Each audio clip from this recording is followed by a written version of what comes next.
care what you hear on this stage tonight. I need you to understand that a revolution is not a poem. It's not held in line by 28 rules or set in between two margins.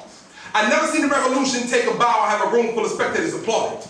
It's never schemed on rhymes and presented punctual punchlines. In fact, the only connection the revolution has to configure diction that it was born from the word tired. Of being distressed, overworked, worn out, and frustrated, like my sisters are frustrated because their deadbeat baby fathers don't bother.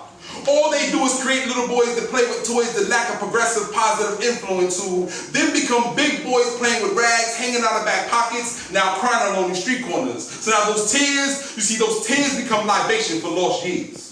Absorbed in the concrete, they reveal the footprints of how these sisters now walk these streets. Because there's no secret that she gives all her secrets to Victoria and Calvin, who's more inclined to disrespect her. When the hieroglyphs on Kunta's back should have been a revolution that compelled her to protect her, instead he neglects her, buying her soul and selling his own for diamonds and cars, and now massacres the two for one day.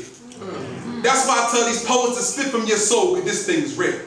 But yet what's more important is your actions when they stop the hand clapping. Because you see, a revolution is not a poem. If it was, way before Barack and Michelle was on the scene, our children would have known that intellectual elegance is reachable. See, this thing here is teachable. But poets gotta walk through the words they spitting through. I'm tired of poets that scream Black Lives Matter, but the only time they sit in is at open mics.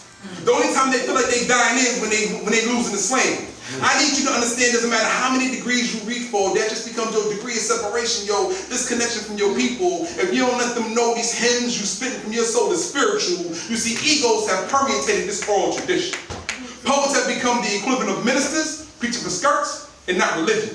So most of what you see on these stages is revolutionary, it is well-written illusional commentary. It's about poetic cinematography, poetic minds trapped behind the moving bars of capitalism, so what they spitting for is commissary. Trapping your mind until you scream, set us free like Sinke, because they still lost in translation. Because the truth is, most poets wouldn't know if they got slapped in the face with a damn revolution. You see, they just spitting solutions, but words without actions become progressive constipation like postpartum depression. They don't want to hear the real issues. But here's real talk. While you outline white paper with black ink, my black babies will still be outlined with white chalk.